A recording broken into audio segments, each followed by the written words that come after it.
Hello, ladies. Happy Wednesday. Just making sure I'm live. Sometimes it takes a minute. There we go. All right. I am, in fact, live.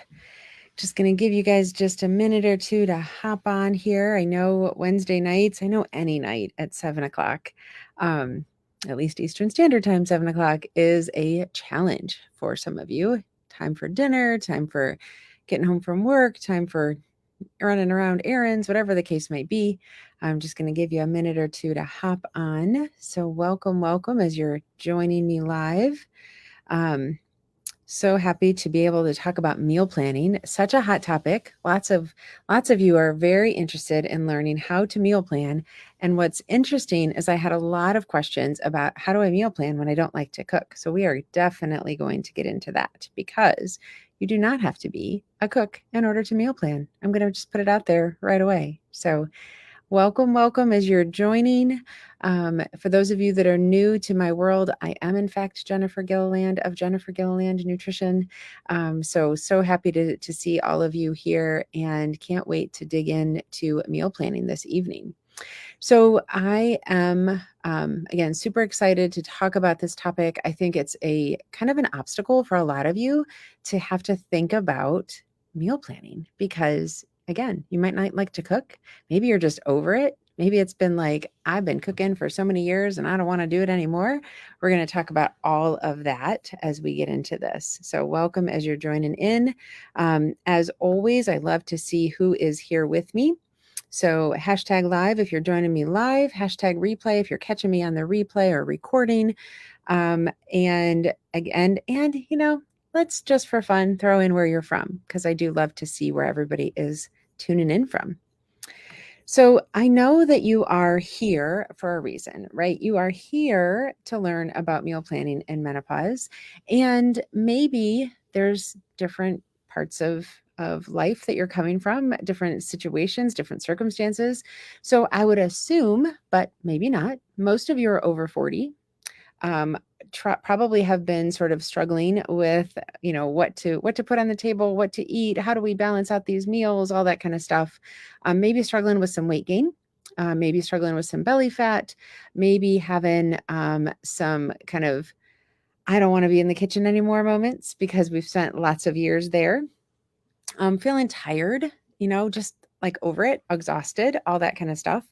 Maybe you're new to menopause. Maybe this is like, I don't even know if I'm in menopause. I have these symptoms that are starting. I'm not really sure what it means, but kind of all over the place a little bit, right? Or maybe you've had menopause for years and it hasn't been a really big change for you. And now you're finding that things are kind of changing up with your body. So everybody comes from a different place. And so we can have this great conversation about meal planning, but I can tell you that whenever I work with women, their story is unique, as you all are. And I think it's great that we can share that information and kind of gather and talk about some general topics. But there's always, kind of a deeper dive that we want to do and make it more personalized to you. So that is always available to you. If you are not aware, I do have a group program called the Menopause Breakthrough Method that I will talk about just a little bit in a little bit later. Just wanted to mention that. So we got people from Toledo, Charlotte, North Carolina. I do love the Carolinas. We went there a couple of years ago, and that is amazing. I feel like it's a good balance between the winter of Ohio and the heat and humidity of Florida. So for what it's worth, I happen to love North Carolina. I do love Ohio as well. What are we, oh, you know what? You got to change the slides if I expect you guys to know what I'm talking about, right? So we're going to talk about how to plan meals without overwhelming ourselves and not having to buy a whole bunch of crazy food because we want to save time and we want to save some money. So it is totally possible for us to do that, but we have to put a little bit of thought into what we're doing in order to achieve that, right? Because as we know, the food just doesn't appear on the table. Wouldn't that be nice if we could just wave that magic wand and food would appear? Unfortunately, I don't have the key to that. So if you're here to learn about that particular key, I don't have that, but I do have a lot of other tips that you will hopefully find very useful this evening. So if you stick around till the end, I do have something called the Real Food 5-Day Challenge Guide, which does talk about meal planning, also talks about putting foods together. So when I say meal planning, you will hear me say in a little bit about what does that look like, right? It doesn't have to be cooking necessarily. I think when we think meal planning, we automatically think cooking. Doesn't have to be. Maybe we're just putting together quick things. Maybe we're looking in the frozen food section. Maybe we're making a sandwich and throwing some chopped up veggies next to it. There's different ways that we can do this, ladies. So it doesn't have to be this kind of one size fits all meal plan that we talk about. However, I will say this now and I will say this later, that a meal plan is only as effective as our ability to implement it.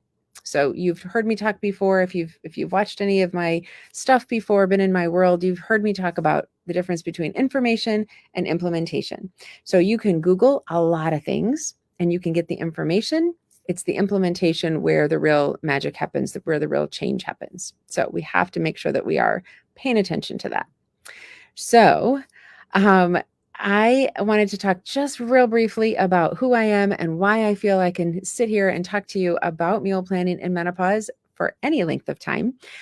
This is a fun picture of me a couple weekends ago. It was my birthday, and some friends threw a surprise birthday party for me. So, wanted to share this fun picture. I think that being over 40, we need to have more fun. And I think meal planning can be fun. So I wanted to include this picture just to give you maybe a little different perspective to menopause, a little bit different perspective to what we're here to learn about as far as meal planning and healthcare in general. It can get kind of overwhelming, kind of frustrating, kind of irritating.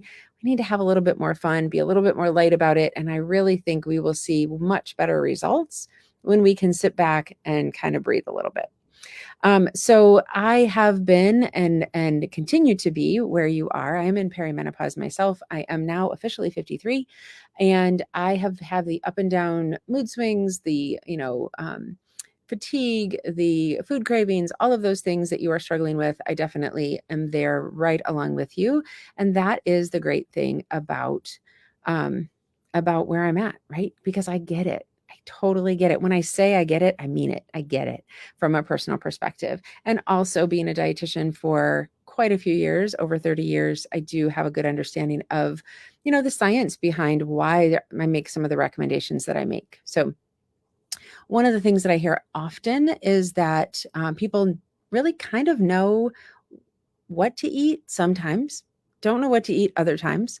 The big overreaching kind of thought process is, I don't know where to start. So put a 1 in the chat if that's sort of you. I don't know where to start.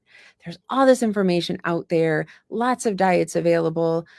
There are all kinds of supplements, all kinds of things that are kind of thrown into the menopause arena, right? And we're like, I don't even know what to do. I don't know what's going to be the most effective, right? You are all smart and capable women. I really want you to own that and to understand that. So the fact that menopause is overwhelming for you does not mean that you are not smart or that you are not capable.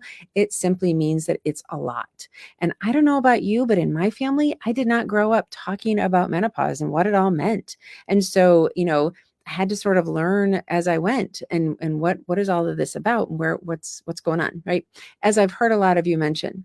What I find to be most helpful for women in menopause, whether it's perimenopause or menopause itself or postmenopause, is that accountability and that motivation, just sort of not feeling it, right? True story, this morning, probably around, I don't know, 9:30 my time, I just wasn't feeling it. I was like, you know what? Everything is hard, everything's frustrating, everything's just difficult. And so I reached out to a couple of friends and I said, today just stinks. Like I'm not feeling it. And it took about 30 or 45 minutes for them to come back and, of course, do what friends do best and, give me some inspiration and some kind words and that kind of thing. But in the meantime, in that 30 minutes, I had actually taken a step back, done some of the things that I tell you guys to do or ask you guys to do, taken a step back and said, what am I really upset about? Right? Did some of the things that I encourage women to do, did some deep breathing, listened to some music, just kind of got out of my own head a little bit. And the transition was pretty quick. Definitely helped to have those friends that I could reach out to. But what I find to be the most helpful when it comes to accountability and motivation is having that internal dialogue, the internal ability to flip that around as soon as possible. So that's where that implementation comes in, right? I can give people information. It's the implementation that we really have to make sure that we're taking hold of. Same thing with meal planning. We have to take the meal plan that we put together and then implement that. And that's where I find there's that gap in getting those results that we're looking for. One of the biggest objections that I hear from women in menopause is kind of going all in related to time, energy, finances, any one of those things or a combination of those things. And I would encourage you to think about, as we're discussing meal planning, if you have a budget for your household expenses, including food. So, are we planning for those things? Are we kind of giving ourselves a roadmap or an understanding of where we're at when it comes to what meal planning looks like now versus what meal plan maybe looked like 5, 10, 15 years ago? Because for a lot of you, you're in that transition of kids moving out of the house, kids in college, that kind of stuff. And so the amount of food that you need to prepare, the number of times you need to cook in the week, that all changes, right? So we plan and we budget for those things. My encouragement to you is, are you budgeting and planning for your own health? Are you taking the time to look at meal planning as a way, as an action step to achieve the things that you want to achieve? And that requires some time, some effort, some money to be able to invest in your health in that way. So just some kind of food for thought when it comes to meal planning. It's more than just writing down, what you're going to have for breakfast, lunch, dinner, and snack. Okay. We have to really start thinking about it a little bit differently. So what I help people do in my menopause breakthrough method is really just that: develop that roadmap, develop that plan so that we can get those steps in and we can practice that implementation. So lots of women are, in the program, losing weight, getting more energy, feeling better, getting their sex drive back, all of those types of things, which you might be thinking, what does that have to do with meal planning?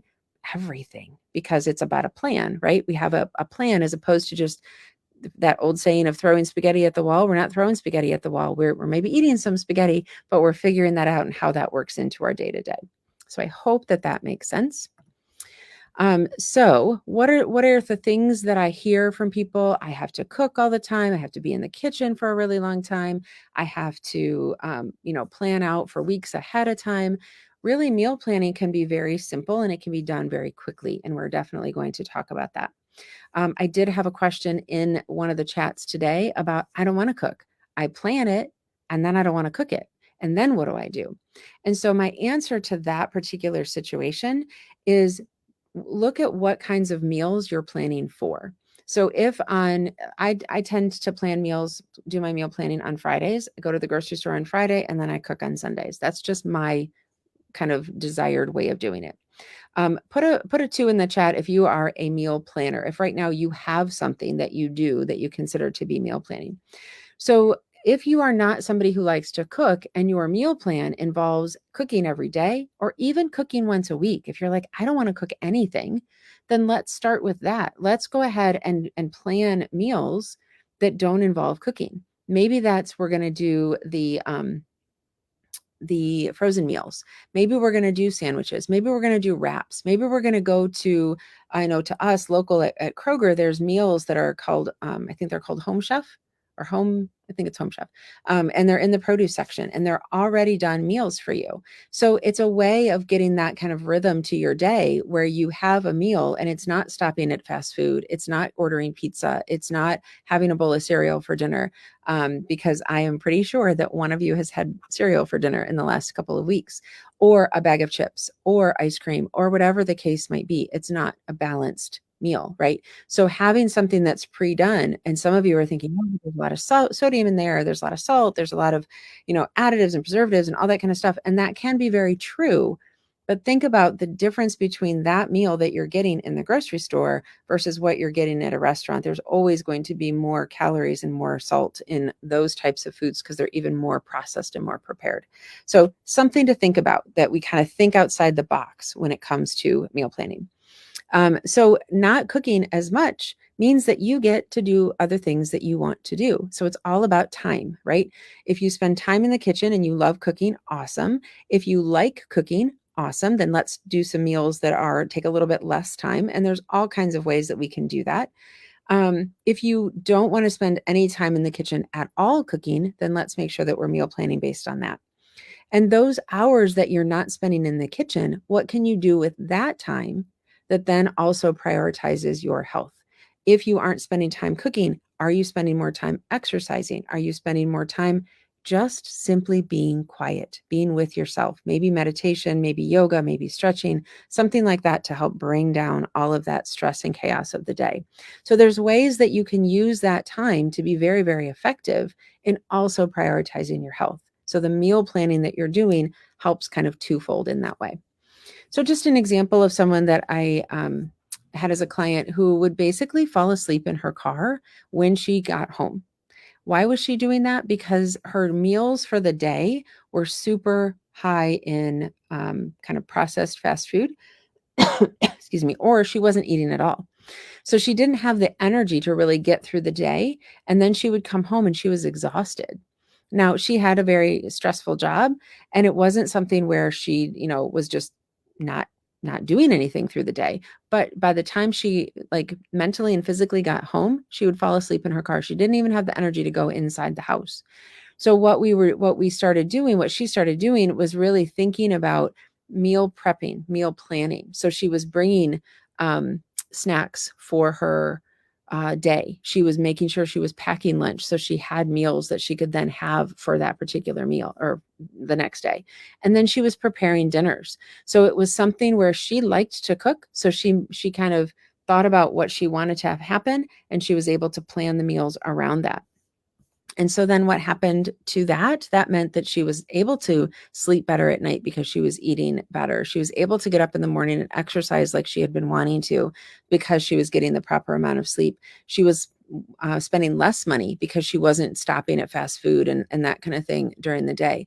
So there was a lot of really great things that happened to turn that around. And it all started with planning her meals out so that she knew what her next day was going to be like. So something to think about, kind of that overreaching positive effect that happens when we start with something that can be very simple, like meal planning.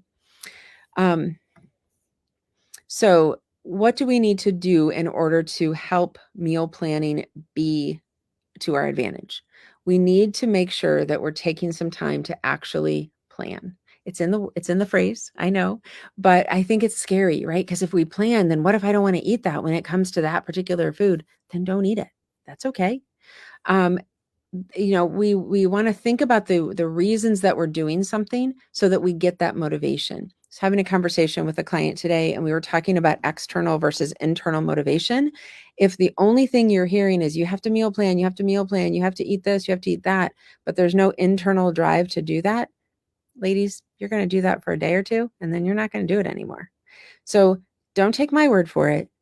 Plan out your meals for the next week and see how much different your time is, your day is, your energy is. See how much different your weight loss journey is. See how much different your bloating is, your discomfort, your stomach discomfort or anything like that. There's so many things that meal planning can positively affect, but we have to go ahead and do the plan in order to get the benefits of that. Drop a 5 in the chat if you're with me and this is all making sense.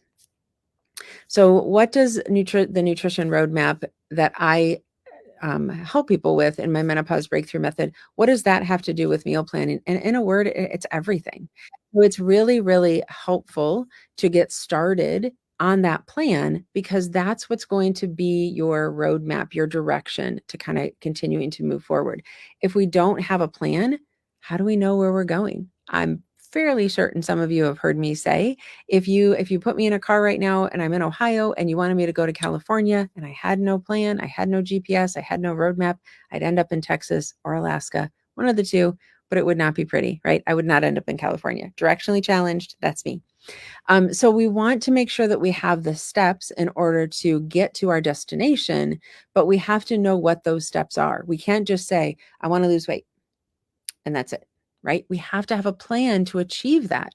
There's so many times where we feel like it's super complicated and we don't know what to do. We don't know where to start.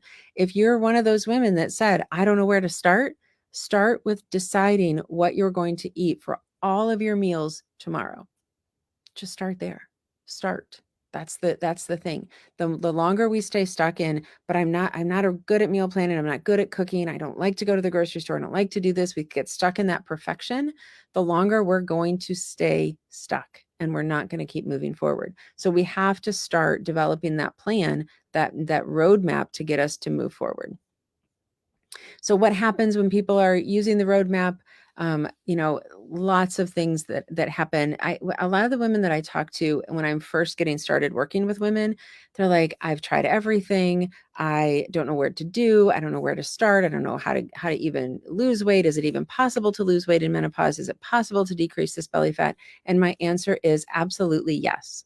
So if you are a person who is stuck and you've been stuck where you're at with weight, belly fat, energy, those types of things, please let's have a conversation, because there are things that you can do to move yourself forward, but it all starts with figuring out where you're stuck, right? And what do we need to do to help kind of get you unstuck?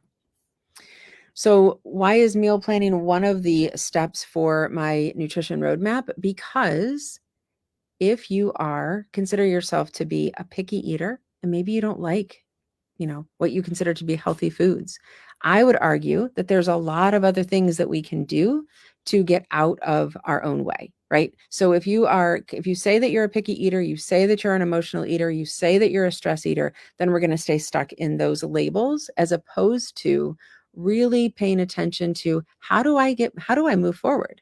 Right? When I start talking to people about, if they say, I don't like vegetables, and we start listing out the vegetables that are actually available, there's a lot of those. And they're like, oh, I do like that. Oh, I do like that. Then, we start to open up the gateway to more and more and more things, right? Or maybe it's a matter of preparation. Maybe it's a matter of how are we seasoning these things? How are we preparing these things?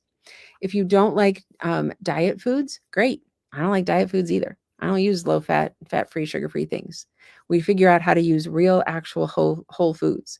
I don't like to cook. Awesome. We can totally work with that. You don't have time to cook. If you want someone to tell you how to eat, I'm going to tell you right now, having somebody tell you what to eat every single time you're eating something is you're going to have somebody sitting right next to you, because that's the only way that that's going to work. And B, you're going to get really angry because they're going to want you to eat something that you don't want to eat. So when I work with women, I help you develop your own plan, because that's where we're going to see the most long-term success, because then you have your own way of doing it and you can bring that to the next meal and the next meal and the next meal. And that's really where the magic is. So let's move on to how many of you are sitting there thinking, I don't really have time. I don't have time for this. When I start talking about meal planning, a lot of people feel like it's going to take a considerable amount of time. But I can tell you that it takes some thought process in the beginning, takes a little bit more time as we're learning the kind of building that muscle and understanding what we need to do. And then it gets easier and easier and easier. Just like when you learned how to drive a car and you got in the car and you're like, I don't know what any of these levers mean. I don't know where the brake is and where the gas is. And now if you get in the car and overthink it, you can't drive the car. How many of you have done that? So we want to make sure that we're simplifying this. It does not need to be complicated, ladies. So I want you to focus on 3 tips. Okay. I want you to take this from this live. If you don't listen to anything else that I'm talking about, I want you to listen to these 3 tips. I want you to start writing down what you're eating, to notice the pattern of what you're eating and how often you're eating and when are you hungry. I want you to start noticing those patterns. I really don't care what the food is. I want you to start noticing the cadence or the pattern of how you eat in a typical day. Because a lot of you tell me, I don't even know what I ate yesterday. I don't even know what I'm doing. I don't even know. I have no idea. So we need to have an outline or a pattern, a guide to know where we're starting from. And then the second thing I want you to do is pick the best meal planning day for you. Maybe that's a Wednesday at 7:00 at night. Maybe that's lunchtime on a Thursday. Maybe it's Sunday afternoon. I don't know when your time is, but pick a time that would be your best time to be thinking about what you're going to eat the following week. And maybe for some of you, that's twice a week, because maybe you don't like doing a whole week at a time.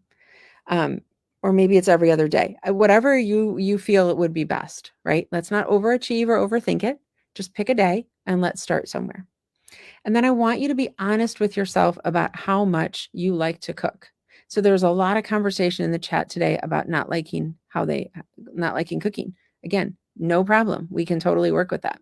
Do you like quick meals? Do you like frozen meals? Do you want to be able to use some restaurant meals and up level the nutrition on that and add some things to it to make it more easy, more user friendly, more doable for you to incorporate during the day or during the week? Totally fine. Any of that is fine. But the more honest you can be with yourself about what you actually want to do, how much time you want to devote to this, the better result you're going to have. So super important that we're looking at that. We have to have a plan. Doesn't mean your plan is the same as my plan, but we have to have somewhere that we're going to start. Otherwise, we're just going to be all over the place and there's not going to be any direction to what we're doing. So the truth of the matter is we have time, and this is going to hurt, ladies. We have time for what we prioritize, right? If you think about all of the things you do in a day, the things that get your attention and get your time are the things that you put value on. So when you value your health, you value losing weight, you value decreasing belly fat, I'm not here to say that it's easy, but I am here to say that it's doable. So anybody that's told you you can't lose weight in menopause, you can't decrease the belly fat, you're never going to feel like yourself again, you're never going to get your energy back, I am here to tell you that it is possible because I have women that are doing it right now in my menopause breakthrough method. And I did it myself and I've kept 50 pounds off. So I get it from a personal perspective as well. But I want you to really, really be honest with yourself. Are you showing up and prioritizing your health in the best way most of the time? If we say all of the time, that means we're looking for perfection. We're not looking for perfection. We're looking for the best way most of the time. I guarantee you that it's possible, but I guarantee you that it's a different thought process than what you might have been going through in the last few years. I say this because I've talked to so many of you, and I know that your stories are similar, and I know where the struggles and the frustrations are, right? I know that you want to get out there and live life, and I want to help you do that. So I hope that this has been helpful. But in truth, you need about an hour, 30 minutes a week to plan your meals. You can probably plan the meals, get to the grocery store, and be home in the hour. When you think about you've got the list and you've got your meals and you're all set, it does not have to take a whole bunch of time in order to achieve this. So if this is something that you want to learn more about as far as, working with me through my menopause breakthrough method, I'm more than happy to do that. You all know how to get a hold of me. You can message me, probably have my phone number, so you can text me, whatever needs to happen in order to make it happen so that I can help you get to that next level. I'm happy to do that. I do, just as a little aside, I have a 0 risk money back guarantee for the first 30 days. So no risk, ladies, no risk. Only benefit, only long-term results. However, if you want the 5-day real food guide, drop the word meal below and I will send that over to you. Really gives you a kind of a challenge of taking a look at what you're doing as far as meal planning for the week and gives you sort of a focus, right? Are you going to get all the results you want in 5 days? We all know that that's not going to happen, but it's a really great way to kind of use that muscle of meal planning and get you started on the right track. So thank you so much, ladies, for showing up. Thanks for taking time out of your Wednesday night to spend 30 minutes with me. So happy to see all of you here. Can't wait to see you in the group. And yeah, let's do it, ladies. Let's get after it. Have a great night.